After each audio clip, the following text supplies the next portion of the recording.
போக போக பார்த்தா 1000 கோடி அப்படின்னு சொல்லிட்டு மில்லியன் கணக்கில் யூசர்ஸ் வருவாங்க. என்ன மாதிரி கிரியேட்டர்லாம் முன்னாடி இருந்திருக்க மாட்டாங்க. இப்போ இந்தியாவில் இருக்கிற டேட்டா க்ரோத் இல்லாமல் உங்களுக்கு யூசர்ஸ் வந்து வேற ஒரு கண்ட்ரிலேருந்துமே வருவாங்க.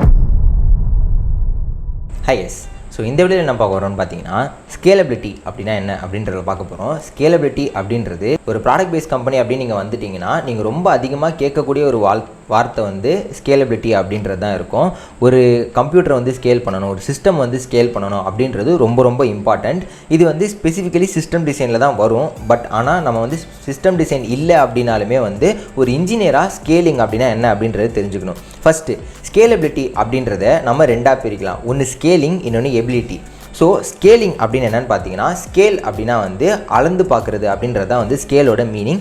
ஸோ நம்ம ஒரு சிஸ்டம் வந்து ஒழுங்காக ஒர்க் ஆகுது, நீங்கள் ஒரு சாஃப்ட்வேர் வந்து நல்லா பண்ணுறீங்க அப்படின்னா அது எவ்வளோ ஃபாஸ்ட்டாக ஒர்க் ஆகுது, நிறைய டேட்டா வரும்போது எவ்வளோ எஃபிஷியண்ட்டாக ஒர்க் ஆகும் அப்படின்றத நம்ம மெஷர் பண்ணுறதுக்கு யூஸ் பண்ணுற ஒரு வார்த்தை தான் வந்து ஸ்கேல் ஆகுமா ஆகாதா அப்படின்றது. இப்போ இந்த சாஃப்ட்வேர் வந்து ஒழுங்காக ஒர்க் ஆகுமா, ரொம்ப நிறைய பேர் வந்தால் வந்து இது தாங்குமா தாங்காதா அப்படின்ற எபிலிட்டியை டெஸ்ட் பண்ணுறது தான் வந்து ஸ்கேலபிலிட்டி அப்படின்னு நம்ம சிம்பிளாக சொல்லுவோம். இந்த ஸ்கேலபிலிட்டியை எதை வச்செல்லாம் நம்ம வந்து கால்குலேட் பண்ணுவோம்னு பார்த்தீங்கன்னா, ஃபஸ்ட்டு நம்பர் ஆஃப் யூசர்ஸ், எவ்வளோ யூசர்ஸ் வந்து ஒரு சிஸ்டமை யூஸ் பண்ணுறாங்க, இல்லை எவ்வளோ யூசர் வந்து ஒரு சாஃப்ட்வேரையோ ஒரு வெப்சைட்டையோ யூஸ் பண்ணுவாங்கன்றது முதல் க்ரைட்டீரியா. அதுக்கு அடுத்தது எத்தனை ஃபீச்சர்ஸ் வந்து இந்த சாஃப்ட்வேரில் இருக்குது, எத்தனை ஃபீச்சர் வந்து இந்த வெப்சைட்டில் இருக்குது அப்படின்றது ரெண்டாவது க்ரைட்டீரியா. அதுக்கடுத்து என்னென்னு பார்த்தீங்கன்னா வந்து எவ்வளோ டேட்டா, இந்த டேட்டா வந்து எப்படி வேணால் இருக்கலாம், நம்ம யூசர்கிட்டேருந்து வாங்குகிற டேட்டாவாக இருக்கலாம், இல்லை நம்மளே ஒரு டேட்டாவை க்ரியேட் பண்ணி ஸ்டோர் பண்ணுறதா இருக்கலாம் யூசருக்கு ஏற்ற மாதிரி. ஸோ இந்த மாதிரி எவ்வளோ டேட்டா வந்து நம்ம யூஸ் பண்ண போகிறோம், இது எல்லாத்தையுமே வந்து இந்த சாஃப்ட்வேர் ஹேங் ஆகாமல் ஒர்க் ஆகுமா, இல்லை இதோட ஹார்ட்வேருமே வந்து சேர்ந்து ஹேங் ஆகாமல் ஒர்க் ஆகுமா அப்படின்றத நம்ம கணிக்கிறதுக்கு யூஸ் பண்ணுறதா வந்து ஸ்கேலபிலிட்டி. இப்போ ஸ்கேலபிலிட்டி அப்படின்னா என்னன்றது உங்களுக்கு ஓரளவுக்கு ஐடியா கிடச்சிருக்குன்னு நினைக்கிறேன். ஸோ இப்போ ஸ்கேலபிலிட்டியில் ஒரு சில வார்த்தை வந்து நீங்கள் ஒரு ஐடி கம்பெனிக்குள்ளே வந்துட்டீங்க, ஒரு சாஃப்ட்வேர் டெவலப்பராக இல்லை ஒரு எஸ்ஆர்இயாக இருக்கீங்க அப்படின்னா வந்துட்டு அதிகமாக நீங்கள் யூஸ் பண்ணுற வார்த்தைகள், அதோட எக்ஸாம்பிள் அண்ட் மீனிங் அதை வந்து நம்ம இப்போ பார்த்துடலாம். ஓகே, ஸோ அதுக்கு முன்னாடி ஒரு சில யூஸ் கேசஸ் வந்து பார்த்துடலாம். ஸ்கேலபிலிட்டி யூசர் வைஸ் எப்படி வந்து க்ரோ ஆகும் அப்படின்னு பார்த்தீங்கன்னா, ஒரு சோஷியல் மீடியா வெப்சைட் எடுத்துப்போம். ஸ்டார்டிங்லேயே இப்போ ஃபேஸ்புக்கிலலாம் பார்த்தீங்கன்னா வந்து கம்மியான யூசர்ஸ் தான் இருந்திருப்பாங்க. இயர்ஸ் போக போக பில்லியன் அமௌண்ட் ஆஃப் யூசர்ஸ் வந்து வருவாங்க. ஒரு சில ப்ராடக்ட்ஸ்லாம் பார்த்தீங்கன்னா ஸ்டார்டிங்கில் பார்க்குறப்போ ஒரு 1000 யூசர்ஸ் வரதே கஷ்டமாக இருக்கும். திடீர்னு பார்த்தீங்கன்னா போக போக அது எக்ஸ்போனென்ஷியலாக இருக்கும். ஒரு நாளைக்கு வந்து 10 பேர் வந்தால் அடுத்த நாள் 100 பேர் வருவாங்க. போக போக பார்த்தா 1000 கோடி அப்படின்னு சொல்லிட்டு மில்லியன் கணக்கில் யூசர்ஸ் வருவாங்க. இதுதான் வந்து யூசர்ஸோட ஸ்கேலபிலிட்டி. அதை பார்க்குறதுக்கு முன்னாடி ஒரு சின்ன விஷயம் என்னென்னா, இந்த வீடியோ பார்த்துட்டு இருக்க உங்களுக்கு ஏதாச்சும் டவுட் சால்வ் பண்ணுறதுக்கோ இல்லை மென்டர்ஷிப் தேவைப்பட்டுச்சுன்னா கீழே டிஸ்கிரிப்ஷனில் மீட் மை மென்டாரோட என்னோட ப்ரொஃபைல் லிங்க் வந்து நான் கொடுத்துருக்கேன். அது மூலயமா உங்களுக்கு ஏற்ற செஷன் எதுவோ அதை பார்த்து நீங்கள் வந்து புக் பண்ணி உங்களோட டவுட்ஸ் வந்து கிளாரிஃபை பண்ணிக்கலாம். அதில் உங்களுக்கு லாஸ்ட் மினிட் இன்டர்வியூ ப்ரிப்பரேஷன், இல்லைனா வந்து 1-on-1 mentorship, resume reviews and ஹேக்கத்தானுக்கு மென்டர்ஷிப் பண்ணுறது, இந்த மாதிரி நிறைய செஷன் வந்து அவைலபிளாக இருக்கும். உங்களுக்கு இது வந்து ஏற்ற மாதிரி இருக்கோ அதை பார்த்து கரெக்டான டைம் ஸ்லாட்டில் வந்து புக் பண்ணிக்கோங்க. அண்ட் ஃபர்ஸ்ட் கமெண்ட்லேயும் டிஸ்கிரிப்ஷன்லேயும் வந்து உங்களுக்கு வந்து லிங்க்ஸ் கொடுத்துருப்பேன், கண்டிப்பாக செக் அவுட் பண்ணி பாருங்கள். அதுக்கு அடுத்தது க்ரோத் இன் ஃபீச்சர்ஸ் வைஸ் பார்த்தீங்கன்னா வந்து நீங்களே ஒரு வெப்சைட் செய்கிறீங்கன்னு வச்சுப்போமே. ஃபஸ்ட்டு என்ன பண்ணுவீங்க, ஒரு ஹோம் பேஜ் பண்ணுவீங்க, அதுக்கப்புறம் வந்து லாகின் பேஜ் பண்ணுவீங்க, அதுக்கப்புறம் சைன் அப் பேஜ் பண்ணுவீங்க. இதையே நீங்கள் டீட்டெயில்டாக பண்ணணும்னா வந்து இதில் IAM சர்வீஸ் அப்படின்னு ஒன்று யூஸ் பண்ணுவீங்க. அதுலேயே வந்துட்டு ஃபர்காட் பாஸ்வேர்ட் கொடுக்கணும். அதுக்கப்புறம் வந்துட்டு OTP போட்டு ஆத்தென்டிகேட் பண்ணுறதுக்கு நீங்கள் வந்து ஃபீச்சர் எடுத்துகிட்டு வருவீங்க. அதுக்கப்புறம் உங்கள் அப்ளிகேஷனோட கோர் ஃபீச்சர்ஸில் வந்து நிறைய வந்து ஆட் பண்ணிகிட்டே போவீங்க. இப்போ இன்ஸ்டாகிராம் எடுத்துக்கலாம். இன்ஸ்டாகிராம் ஸ்டார்டிங்கில் பார்த்தீங்கன்னா ஒரு ஃபோட்டோ ஷேரிங் ஆப் மட்டும்தான். அதுக்கப்புறம் தான் அதில் வந்து சேட் எடுத்துகிட்டு வந்தாங்க. அதுக்கப்புறம் வந்து அதில் வந்து ஃபாலோவிங்ஸ் வந்து எடுத்துகிட்டு வந்தாங்க. அதுக்கப்புறம் இப்போ பார்த்தீங்கன்னா ரீல்ஸ் எடுத்துகிட்டு வந்தாங்க. லைவ் போக முடியும், ஸ்டோரிஸ் போட முடியும், ஸ்டோரியை ரீஷேர் பண்ண முடியும், கொலாபரேஷன் பண்ண முடியும். இந்த மாதிரி ஃபீச்சர்ஸ் வந்துக்கிட்டே இருக்கும். இது வந்து ஃபீச்சர் க்ரோத் அப்படின்னு சொல்லுவோம்.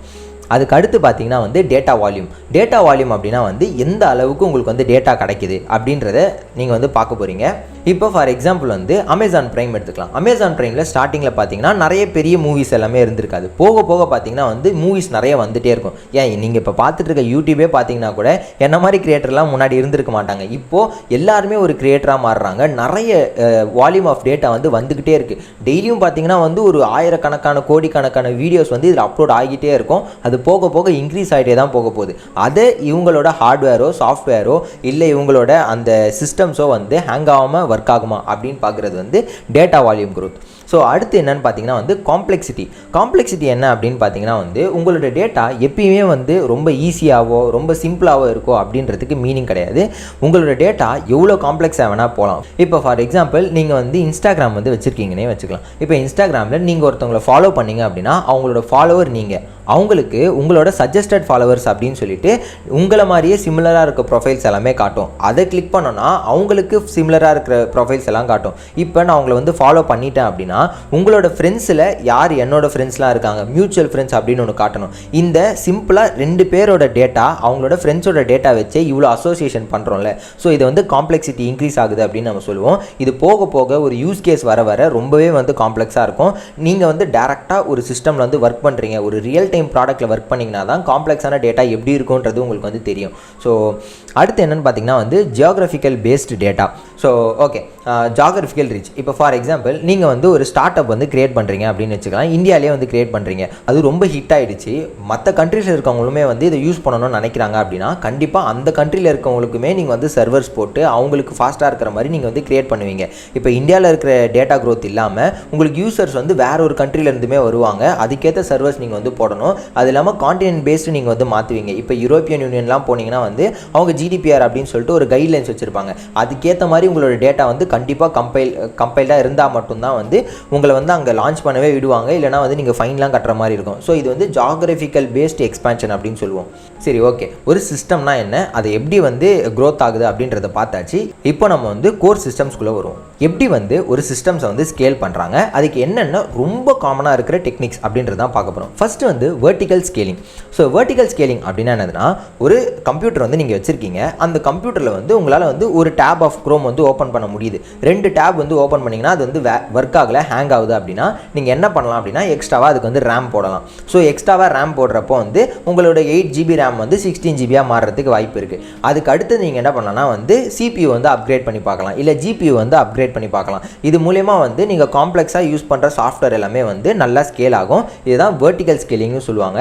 சிம்பிளாக சொல்லப்போனால் இருக்கிற கம்ப்யூட்டரே வந்து நீங்கள் வந்து அப்கிரேட் பண்ணுறீங்க, இருக்கிற சர்வரை வந்து அப்கிரேட் பண்ணுறீங்க. இதுதான் சிம்பிளான மீனிங். அண்ட் இப்போ வெர்டிக்கல் ஸ்கேலபிலிட்டியை சிம்பிளாக சொல்லணும்னா உங்களோட ஆர்கிடெக்சர் சிம்பிளாக தான் இருக்கும், ஆனால் உங்களோட ஹார்ட்வேர் வந்து அதோட லிமிட்டை ரீச் ஆகிடுச்சு. ஸோ ஃபிசிக்கல் லிமிட்டை வந்து நீங்கள் அப்கிரேட் பண்ணுறீங்க. இதுதான் வந்து வெர்டிக்கல் ஸ்கேலபிலிட்டி.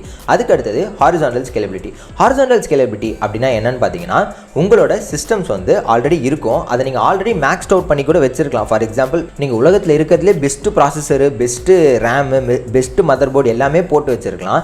இருந்தாலும் உங்களுக்கு வந்து வர கம்ப்யூட்டேஷன் வந்து பத்தலை அப்படின்னா நீங்கள் என்ன பண்ணலாம், 2 கம்ப்யூட்டர் வந்து அதே மாதிரி செஞ்சு அது 2த்தையும் வந்து ஒர்க் பண்ண வைக்கலாம். ஸோ இதை வந்து ஹாரிசான்டல் ஸ்கேலபிலிட்டி அப்படின்னு நம்ம சொல்லுவோம். இப்போது நெட்ஃப்ளிக்ஸ்லாம் பார்த்தீங்கன்னா வந்து அவங்களோட டேட்டா டிராஃபிக் வந்து நிறைய வரப்போ வந்து எக்ஸ்ட்ராவாக சர்வர்ஸ் வந்து ஆட் பண்ணிட்டு போயிட்டே இருப்பாங்க. ஸோ தட் உங்களால் வந்து ஈஸியாக வந்து ஸ்ட்ரீம் பண்ணி பார்க்க முடியும், உங்களுக்கு வந்து ஹேங் ஆகாமல் இருக்கும். ஸோ இதுதான் வந்துட்டு ஹாரிசான்டல் ஸ்கேலபிலிட்டி. அதுக்கு அடுத்து என்ன யூஸ் பண்ணுவோம்னு பார்த்தீங்கன்னா லோட் பேலன்சிங். லோட் பேலன்சிங் சிம்பிளாக ஒரு எக்ஸாம்பிள் சொல்லணும்னா தேர் ஆர் 3 சர்வர் அப்படின்னு வச்சுக்கலாம், A, B and C அப்படின்னு வச்சுக்கலாம். இப்போது ஒரு 100 பேர் வராங்க அப்படின்னா எடுத்த உடனே எந்த ஒரு சர்வர் வந்து ஃப்ரீயாக இருக்கோ அந்த சர்வருக்கு வந்து நான் முதல் ஆளாக அனுப்பிடுவேன். 2வது ஆளை அனுப்புகிறப்பையும் நான் முதல் சர்வருக்கே அனுப்புவேன். எப்போ முதல் சர்வர் வந்து பாதி வந்து ஃபுல்லாகுதோ அண்ட் மற்ற 2 சர்வர் ஃப்ரீயாக இருக்கோ அப்போவே வந்து நான் வரவங்க எல்லாரையும் வந்து செகண்ட் சர்வருக்கு வந்து நான் அனுப்ப ஆரம்பிச்சிருவேன். செகண்ட் சர்வர் வந்து எப்போ எனக்கு பாதி வந்து ஃபில் ஆகுதோ அதுக்கப்புறம் தேர்ட் சர்வருக்கு வந்து அனுப்புவேன். ஸோ தட் எப்பயுமே லோடு வந்து பேலன்ஸ்டாக இருக்கும். இதை தான் வந்து லோட் பேலன்சிங் அப்படின்னு சொல்லுவோம். இப்போ நான் சொன்னது வந்து ரொம்ப சிம்பிளான ஒரு அல்காரிதம். இது வந்து நிறைய இடத்துல யூஸ் பண்ணுறாங்க, பட் ஆனால் இவ்வளோ சிம்பிளாக இருக்காது. நீங்கள் இன்டெப்த்தாக படிக்கிறப்போ வந்து காம்ப்ளெக்ஸாக இருக்கும். முடிஞ்சால் நம்ம ஒரு டாப்பிக்குமே வந்து டெடிகேட்டட் வீடியோ போட ட்ரை பண்ணலாம். ஸோ லோட் பேலன்சிங் அப்படின்னா ஒரு சின்ன சிஸ்டம் இருக்கும். இந்த சிஸ்டமோட வேலை என்னன்னு பார்த்தீங்கன்னா வந்து எல்லா சர்வருக்கும் வந்து வேலையை பிரித்து கொடுக்குறது. ஸோ தட் எந்த சர்வரும் வந்து ஹேங் ஆகக்கூடாது, எந்த சர்வரும் அதிகமான லோடு இருக்கக்கூடாது, எந்த சர்வர்லேயும் ரொம்ப கம்மியான லோடும் இருக்கக்கூடாது. ஸோ இப்படின்றது தான் மீனிங். ஸோ அடுத்து என்னன்னு பார்த்தீங்கன்னா வந்து கேஷிங். கேஷிங்கிற மெக்கானிசம் வந்து எக்ஸ்பிளைன் பண்ணணும் அப்படின்னா உங்களுக்கு டிபி எப்படி ஒர்க் ஆகுதுன்னு தெரியும். டிபி அப்படின்னா வந்து டேட்டா பேஸ்னு சொல்லுவோம். நீங்கள் ஒரு டேட்டா பர்மனன்ட் டேட்டா ஒரு இடத்துலேருந்து எடுக்கிறீங்க அப்படின்னா டேட்டா பேஸ்லேருந்து எடுப்போம். இது கேஷோட கம்பேர் பண்ணிங்கன்னா ஸ்லோவாக இருக்கும். ஆனால் டிபின்றது எக்ஸ்ட்ரீம்லி ஃபாஸ்ட். நீங்கள் நினைக்கிற சர்வர்ஸை விட டிபி அப்படின்றது வந்து ரொம்பவே ஃபாஸ்ட்டாக வந்து ஒர்க் ஆகும். அதை விட ஃபாஸ்ட்டாக ஒர்க் ஆகிற ஒரு விஷயம் தான் வந்து கேஷ்.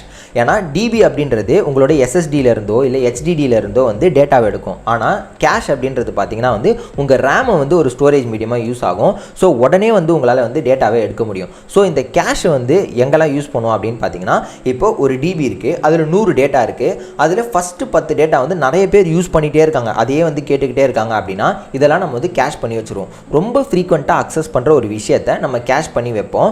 அது ரேம்லேருந்து வர்றதுனால ரொம்ப சீக்கிரமாக சர்வ் ஆகிடும். இதுதான் நம்ம கேஷ் அப்படின்னு சொல்லுவோம். இதுக்கு ஒரு எக்ஸாம்பிள் என்னென்னு பார்த்தீங்கன்னா வந்து நீங்கள் இன்ஸ்டாகிராம் எடுத்துக்கிட்டோங்க, இல்லை யூடியூப் எடுத்துக்கோங்க.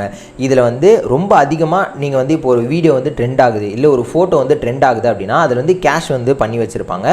ஸோ தட் அது நிறைய பேர் யூஸ் பண்ணுறப்போ ரொம்ப ஈஸியாக வந்து லோட் ஆகும். ஒரு தடவையும் டிபி கால்ஸ் வந்து மேக் ஆகாது. ஸோ இதுதான் வந்துட்டு கேஷிங் அப்படின்னு சொல்லுவோம். அதுக்கு அடுத்த டாபிக் என்னென்னு பார்த்தீங்கன்னா வந்து கண்டென்ட் டெலிவரி நெட்வொர்க். ஸோ இது வரைக்கும் சொன்னது வந்து நிறைய பேர் கேள்விப்பட்டிருப்பீங்க. பட் ஆனால் கண்டென்ட் டெலிவரி நெட்வொர்க் மேபி பிகினர்ஸ்க்கு வந்து இது புதுசாக இருக்கலாம். சிடிஎன் அப்படின்னு இதை நம்ம சிம்பிளாக சொல்லுவோம். நீங்கள் வந்து பூட் ஸ்ட்ராப்லாம் யூஸ் பண்ணியிருந்தீங்கன்னா ஒரு லிங்க் உங்களோட ஹெட் டேக்கில் போட்ட மற்ற கோடை வந்து நீங்கள் வந்து யூஸ் பண்ணிப்பீங்க. அது ஏன் இவ்வளோ ஃபாஸ்ட்டாக இருக்குது அப்படின்னு சொன்னால், இது வந்து முன்னாடிலாம் வந்து எட்ஜ் கம்ப்யூட்டிங் அப்படின்னு சொல்லிட்டு நல்லா எப்படி சொல்கிறது, ஒரு ஃபேன்சியான நேமில் வந்து சொல்லியிருந்தாங்க. ஸோ இதை தான் வந்து நம்ம ஆக்சுவலாக சிடிஎன் அப்படின்னு சொல்லுவோம். சிடிஎன் என்ன பண்ணோம் அப்படின்னா வந்து உங்களோட வீட்டுக்கு இருக்கிறதுலே பக்கத்தில் எங்கே ஒரு சர்வர் வைக்க முடியுமோ அந்த சர்வர்லேருந்து லோட் ஆகும். ஃபார் எக்ஸாம்பிள் நீங்கள் ஒரு வெப்சைட்லேருந்து ஒரு ஃபைலை வந்து டவுன்லோட் பண்ணுறீங்க. அந்த வெப்சைட் வந்து நிறைய சர்வர்ஸ் வந்து வச்சுருப்பாங்க. அவங்க ஏஷியாவுக்கு ஒரு சர்வர் வச்சுருப்பாங்க, யுனைடெட் ஸ்டேட்ஸ்க்கு ஒரு சர்வர் வச்சுருப்பாங்க, சைனாவுக்கு ஒரு சர்வர் வச்சுருப்பாங்க, இல்லை ஸ்பெசிஃபிக்கலி இந்தியாவுக்கு கூட ஒரு சர்வர் வச்சுக்கலாம். ஸோ இந்த சிடிஎன் என்ன பண்ணோம் அப்படின்னா உங்களுக்கு இருக்கிறதுலே கிட்ட இருக்கிற சர்வர் எதுவோ அதுலேருந்து உங்களோட டேட்டா வந்து எடுத்து உங்களுக்கு வந்து டவுன்லோட் பண்ணி கொடுக்கும். ஸோ தட் உங்களுக்கு வந்து லேட்டன்சி ரொம்ப ரொம்ப கம்மியாக இருக்கும். லேட்டன்சினா என்ன அப்படின்னு கேட்டிங்கன்னா, எவ்வளோ வேகமாக உங்களோட டேட்டா வந்து உங்ககிட்ட வந்து சேருது அப்படின்றது தான் லேட்டன்சி அப்படின்னு சொல்லுவோம். நீங்கள் ஒரு ரெக்வஸ்ட் மேக் பண்ணுறீங்க, அந்த ரெக்வஸ்ட் அங்கே போய் ரீச் ஆகி உங்களுக்கு தேவையான ரெஸ்பான்ஸ் எவ்வளோ சீக்கிரமாக வருதோ இந்த டைம் டிலேவை தான் நம்ம வந்து லேட்டன்சி அப்படின்னு நம்ம சொல்லுவோம். அதே மாதிரி இன்னொரு விஷயம் இருக்குது, பேண்ட்வித் அப்படின்னு ஒன்று இருக்குது. பேண்ட்வித் அப்படின்னா அட் அ டைமில் எவ்வளோ டேட்டாவை ஒரு சிஸ்டமாலேயோ ஒரு சாஃப்ட்வேராலேயோ வந்து ப்ராசஸ் பண்ண முடியுமோ அதை தான் பேண்ட்வித் அப்படின்னு சொல்லுவோம். இப்போ உங்களோட இன்டர்நெட்டோட ஸ்பீட் என்னன்னு கேட்டால் நீங்கள் வந்து 1 Mbps 2 Mbpsனு சொல்லுவோம்ல, இதை தான் நம்ம வந்து பேண்ட்வித் அப்படின்னு சொல்லுவோம். இதுவே உங்களோட நெட்வொர்க்கில் வந்து எவ்வளோ டிலே இருக்குது, எவ்வளோ சீக்கிரம் வந்து டேட்டா போயிட்டு சீக்கிரமாக வரும் அப்படின்றது வந்து நம்ம லேட்டன்சி அப்படின்னு சொல்லுவோம். இது வந்து நீங்கள் ஸ்பீட் டெஸ்ட்லாம் பண்ணுறப்ப பிங் அப்படின்னு ஒன்று இருக்கும்ல, ஸோ இதுதான் வந்து லேட்டன்சி அப்படின்னு நம்ம சொல்லுவோம். அதுக்கு அடுத்தது partitioning, data partitioning. Data partitioning அப்படின்னா என்னன்னு பார்த்தீங்கன்னா வந்து ஒரு டேட்டாவை நீங்கள் வந்து டேட்டா பேஸில் ஸ்டோர் பண்ணியிருப்பீங்க. அந்த டேட்டா பேஸில் இருக்கிற டேட்டாவை நீங்கள் வந்து 2-3 இடத்துல வந்து பார்ட்டிஷன் பண்ணி வச்சுருவீங்க. ஏன் அப்படின்னு பார்த்தீங்கன்னா வந்து உங்களுக்கு வந்து ரொம்ப ஈஸியாக அக்சஸ் பண்ணணும். ஃபார் எக்ஸாம்பிள் ஒரு 1 கோடி டேட்டா இருக்குன்னு வச்சுக்கோங்களேன். எனக்கு வந்து 50 லட்சத்துக்கு மேலே இருக்கிற டேட்டாவை எடுக்கணும்னு நான் நினச்சேன் அப்படின்னா நான் கண்டிப்பாக ஃபஸ்ட்டு இருக்கிற 50 லட்சத்தை தாண்டி போயிட்டு அதுக்கப்புறம் தான் அந்த டேட்டா வந்து எடுக்க முடியும்.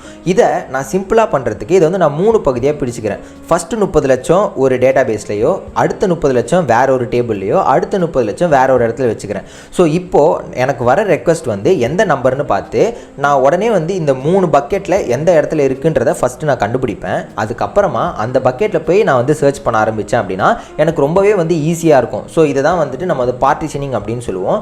இதுக்கு நல்ல எக்ஸாம்பிள் என்னென்னு பார்த்தீங்கன்னா வந்து Cloudflare அப்படின்றது நீங்கள் வந்து கேள்விப்பட்டிருக்கலாம், இல்லாமலும் போகலாம். மோஸ்ட் ஆஃப் த இன்டர்நெட்டில் இருக்கிற நிறைய வெப்சைட்ஸ் வந்து இந்த Cloudflare தான் வந்து யூஸ் பண்ணுவாங்க.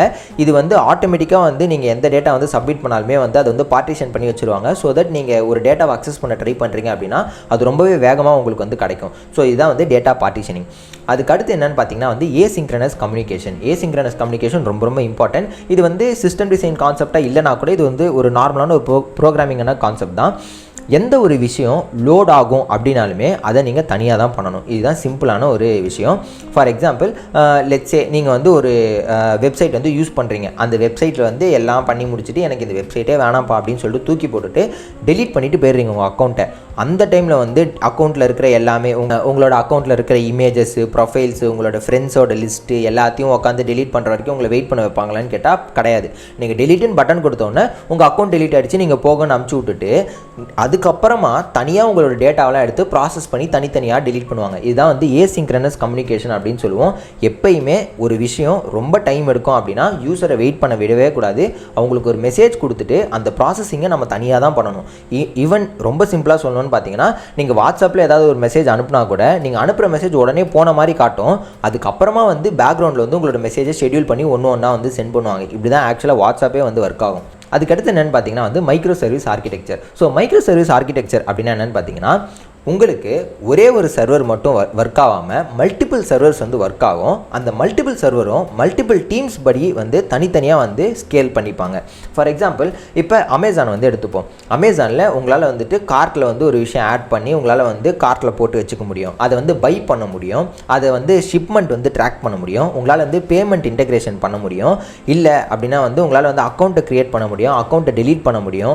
இல்லைனா வந்துட்டு சர்ச் வந்து நிறைய பண்ணுவீங்க. இந்த மாதிரி நிறைய விஷயங்கள் இருக்கும். கரெக்டாக இப்போ சர்ச்சிங் அப்படின்றது ரொம்ப ரொம்ப ஆப்டிமைஸ்டாக இருக்க வேண்டிய ஒரு விஷயம். இதை வந்து தனியாக ஒரு டீம் பார்த்துப்பாங்க. அவங்க தனியாக ஒரு சர்வர் வச்சுருப்பாங்க. அவங்களுக்கு நிறைய ரெக்வஸ்ட் வந்துச்சுன்னா அவங்க எக்ஸ்ட்ரா சர்வர்ஸ் அந்த சர்ச் டீமுக்கு மட்டும் ஆட் பண்ணிப்பாங்க. அதுக்கு அடுத்தது இப்போ பேமெண்ட் வந்து நிறைய ஒழுங்காக நடக்க வேண்டியது. கரெக்டாக ஸோ பேமெண்ட் வந்து திடீர்னு ஒரு பிக் பில்லியன் டேவோ இல்லை ஃபெஸ்டிவல் டேஸ் வருது அப்படின்னா வந்துட்டு அவங்களுக்கு கண்டிப்பாக தெரியும் எந்த இந்த விஷயம்லாம் வந்து ஆஃபர் போட்டிருக்கோமோ அது வந்து பயங்கரமாக போகும். ஸோ அப்போ என்ன பண்ணுவாங்கன்னா லைட்டிங் டீல்ஸ் எல்லாம் பேமெண்ட் வழியாக போகுது அப்படின்னா அதுக்கு வந்து தனியாக ஒரு டீம் இருப்பாங்க. அவங்க வந்து அதை தனியாக வந்து ஸ்கேல் பண்ணுவாங்க. இந்த மாதிரி ஒரு ஃபீச்சரும் ஒரு டீம் கிட்ட கொடுத்துருவாங்க. அந்த டீம் வந்து தனியாக ஒரு சர்வர் வச்சு அதை மட்டும் வந்து ஸ்கேல் பண்ணிப்பாங்க. எக்ஸ்ட்ராவாக ஒரு நம்ம சொன்ன மாதிரி வெர்டிக்கல் ஸ்கேலிங், ஹாரிசான்டல் ஸ்கேலிங்லாம் தனித்தனியாக அந்தந்த டீம் பண்ணிப்பாங்க. ஸோ தட் எந்த ஃபீச்சருக்கு நிறைய நீடு இருக்கோ அதுக்கு மட்டும் எக்ஸ்ட்ரா செலவாகும். அண்ட் அதுக்கேற்ற மாதிரி அதுவுமே ஸ்மூத்தாக பெர்ஃபார்ம் ஆகும். மொத்தமாக வந்து எல்லாத்தையும் ஒரே இடத்துல போட்டு வச்சுட்டு அதை வந்து நம்ம ஸ்கேல் பண்ணிகிட்டே இருந்தோம் அப்படின்னா ஒரே ஒரு சிஸ்டம் ஒர்க் ஆகலைன்னா கூட மற்ற சிஸ்டமும் சேர்த்து ஒர்க் ஆகாமல் போக வாய்ப்பு இருக்குது. ஸோ இதை தான் வந்து மோனோலித் ஆர்கிடெக்சர்னு சொல்லுவாங்க. இதுக்கு முன்னாடி நான் சொல்கிற தனித்தனியாக பிரிச்சிருக்கிறது வந்து மைக்ரோ சர்வீஸ் ஆர்கிடெக்சர் அப்படின்னு நம்ம சொல்லுவோம். மைக்ரோ சர்வீஸ்க்கு இன்னொரு எக்ஸாம்பிள் என்னென்னு பார்த்தீங்கன்னா ஊபரில் பார்த்தீங்கன்னா வந்து நோட்டிஃபிகேஷன் வந்து தனி மைக்ரோ சர்வீஸ். அதுக்கப்புறம் வந்து ரைடு வந்து உங்களுக்கு மேட்ச் ஆகும்ல அது வந்து தனி மைக்ரோ சர்வீஸ். அதுக்கப்புறம் உங்களோட மேப்ஸ்லாம் இருக்குல்ல அது வந்து தனி மைக்ரோ சர்வீஸ். இதெல்லாம் எப்படி ஸ்கேல் பண்ணுறதுன்றது அந்தந்த தனி டீம்ஸ் வந்து பார்த்துப்பாங்க. அதுக்கு அடுத்தது வந்து ஆட்டோ ஸ்கேலிங். ஆட்டோ ஸ்கேலிங் அப்படின்னா என்னென்னு பார்த்தீங்கன்னா நீங்கள் எவ்வளோ ரெக்வஸ்ட் வந்தாலும் ஆட்டோமேட்டிக்காக உங்களோட சர்வர்ஸ் வந்து ஆட் ஆகிட்டே போகணும். நீங்கள் வந்து ஃபிசிக்கல் சர்வர்ஸ் ஆல்ரெடி வந்து ஒரு வெண்டார் கிட்ட வந்து வாங்கி வச்சுருப்பீங்க. அவங்க கிட்ட வந்து நீங்கள் ஆட்டோ ஸ்கேலிங் எனேபிள் பண்ணிட்டீங்க அப்படின்னா ஆட்டோமேட்டிக்காக உங்களுக்கு எப்போ வந்து ரொம்ப அதிகமான ரெக்வஸ்ட் வருதோ, எப்போ வந்து பீக் டைம்ஸ் வந்து இருக்கோ அப்போ எக்ஸ்ட்ரா சர்வர்ஸ் ஆட்டோமேட்டிக்காக ஆட் ஆகும்.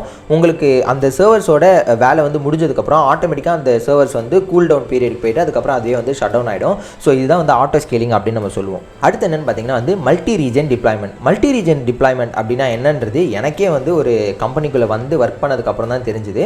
ஸோ இது என்ன அப்படின்னு பார்த்தீங்கன்னா நீங்கள் எப்பயுமே ஒரு இடத்துல வந்து சைன் அப் பண்ணுறப்போ நீங்கள் வந்து எந்த கண்ட்ரி அப்படின்னு கேட்பாங்க. அது ஏன் அப்படின்னு பார்த்தீங்கன்னா நீங்கள் வந்து இந்தியாவிலேருந்து நீங்கள் வந்து சைன் அப் பண்ணுறீங்க அப்படின்னா நீங்கள் இதுக்கப்புறம் பண்ணுற எல்லா வேலைகளுமே வந்து இந்தியன் சர்வர் கூட தான் வந்து மேப் ஆகியிருக்கும்.